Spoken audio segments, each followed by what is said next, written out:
So again, thank you all so much for coming and welcome to this very momentous occasion, our 100th anniversary convention.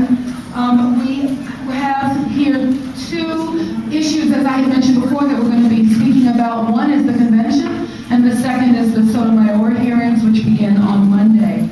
Let me first introduce Rosalind Brock, who is the NAACP Vice Chairman of our National Board and also the Chairwoman of the Centennial Convention Committee. I'd also like to introduce Leon Russell. Leon Russell is an NAACP National Board member and Centennial Convention Committee Vice Chair. Thank you very much. Good afternoon and welcome for coming. We're so excited that this is the kickoff to the NAACP's 100th anniversary convention. And we're so pleased that we have returned to the place of the NAACP's birth. And as we look towards the second century of the NAACP, we are here during this week to recommit ourselves to social justice advocacy. We'll be focusing on healthcare reform, education, criminal justice, and the economy. And we invite all the residents of New York, and we welcome the hundreds of thousands of NAACPers who will be following us on our NAACP website, but also more than 5,000 delegates who have joined us. We're so excited that our pre-advanced registration has been phenomenal. We have a list of exciting workshops and plenary sessions that we have scheduled, and I'm going to ask my fellow board member and vice chair of the Convention Planning Committee, Mr. Leon Russell from Clearwater, Florida, to come and to share with you what some of the highlights are for this coming week. It's an exciting time in the life of the NAACP, and we're so proud to be here at the place of our birth in New York City. Thank you so much. Thank you, Rosalind. It is a very jam-packed week of activities which begins tomorrow with a number of things, including our memorial service. Each year we pay homage to those who fought the good fight, who were leaders in the struggle, and we will do that tomorrow morning beginning at 7:30 a.m. with a memorial prayer breakfast.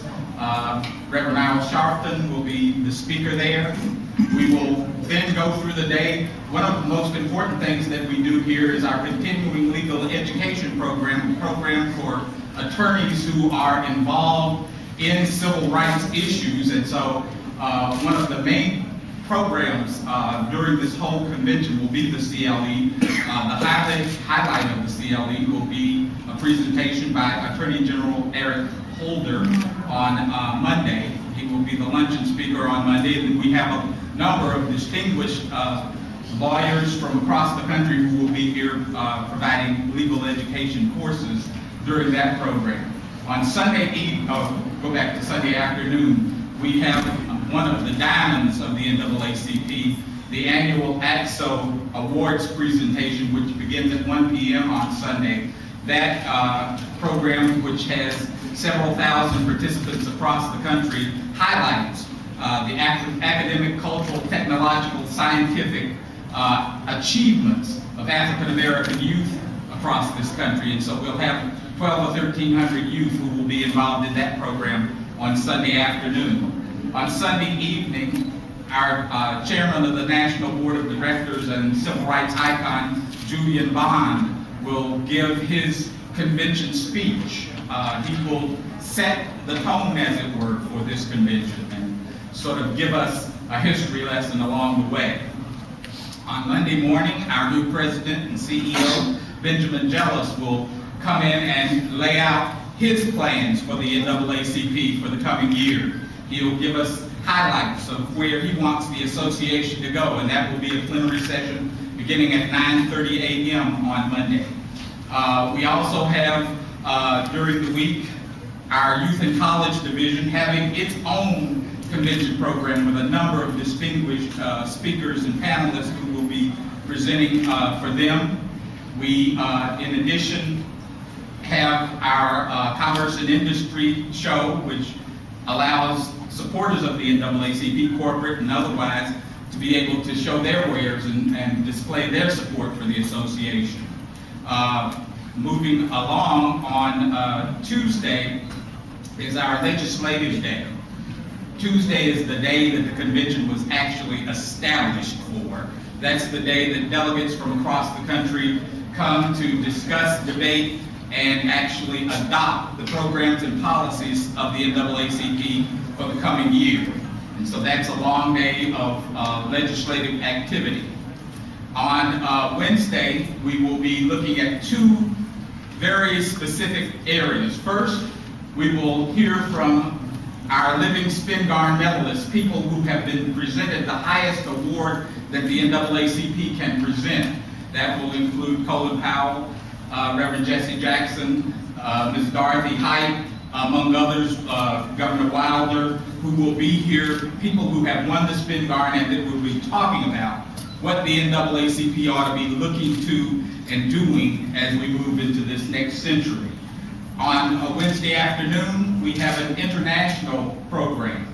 We will be dealing with leaders from Africa and from the Caribbean, dealing with the relationship of the NAACP to those issues and kind of telling us how we can advocate on behalf of those kinds of things.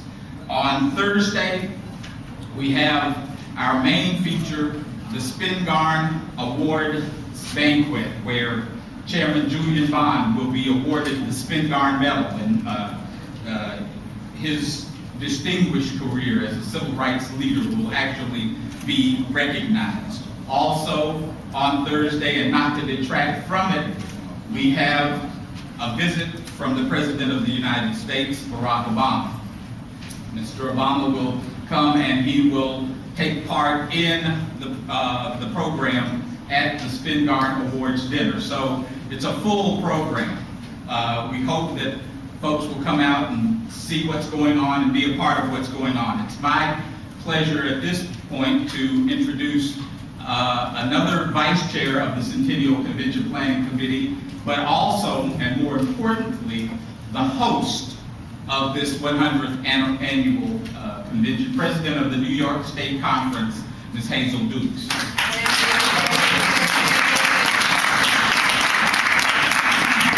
Thank you very much, Vice Chair Brock, for inviting me to participate in this press conference. Let me just say to all New Yorkers, thank you so much for opening your hearts and your doors to help us make this a great centennial.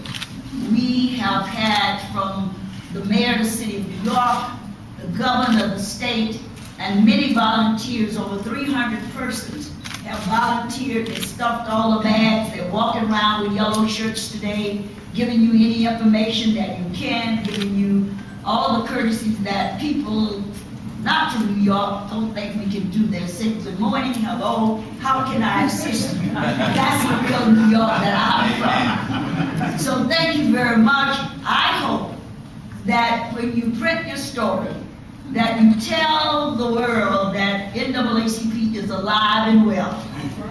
That Vice Chair Russell has said to you, you will see over maybe close to 2,000 young people, that they will hear the history, and we are passing it on to many of them to continue on. And so with that in mind, New Yorkers from Buffalo to Eastern Long Island, thank you so much for all that you've done in the 2 years of preparing, especially the 70 branches in New York State. All of them have been what I would say some of the best branches in the country. Thank you very much.